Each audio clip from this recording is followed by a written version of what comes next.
Let's begin here with the feeling you can't quite name, that something is off, that you're doing your best, making choices, showing up, but the ground keeps shifting. That life has turned into a long corridor of offers you didn't ask for, subscriptions you can't cancel, and questions you were never allowed to answer for yourself. That even language feels borrowed now, rebranded, diluted, spun out of meaning. Maybe you've noticed the quiet things, that the supermarket doesn't trust you anymore, that your software sells your data, not your solutions, that public figures who once spoke of justice now tweet in slogans of cruelty, that platforms meant to connect us have become places where hate is monetized, and being human feels market tested. I'm Beverly. I'm a counselor. I teach people how to notice. And this is The Signal Isn't Very Clear, a weekly space for slowing down, asking better questions, and getting honest about what it means to stay human in a world that often forgets how. We'll begin gently with language, with feelings, with you. And we'll keep going into complexity, contradiction, and the hope that comes from not pretending anymore. You're not imagining it. The signal isn't very clear, but you found the right frequency. Hello, and welcome to The Signal Isn't Very Clear. Thanks for coming in and taking a look. Today, I want to start with something that affects all of us every day, the sheer amount of noise we live with. I'm not just talking about sounds, but the endless stream of messages, opinions, updates, clickbait, arguments. All of it. It's everywhere, all of the time. And here's the strange thing. We've never had more access to information than we do right now. Yet so many of us feel more confused, more anxious, more cut off than ever. At the heart of this is a kind of paradox. We live in a world where knowledge is supposed to empower us, and yet we often feel overwhelmed by it.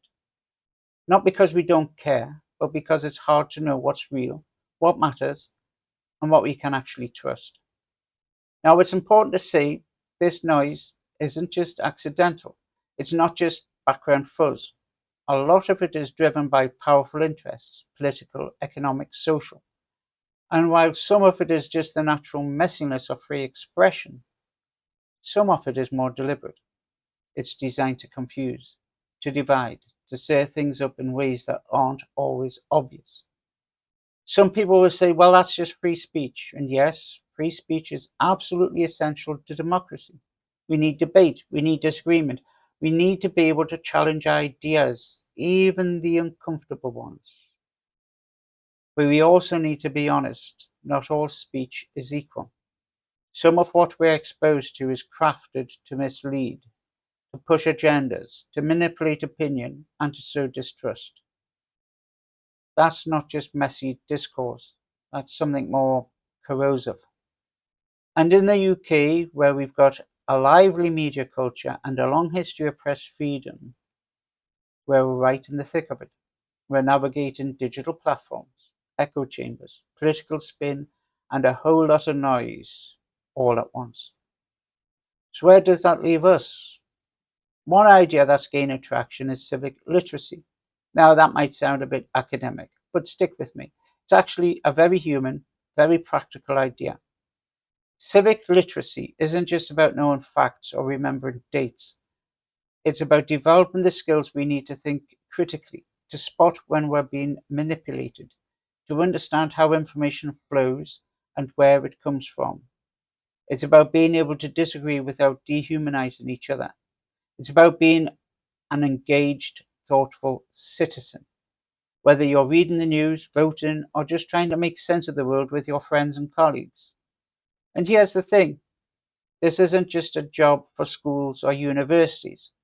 We all need these tools at every age because we're all in this information environment together. And the responsibility doesn't stop with us as individuals either.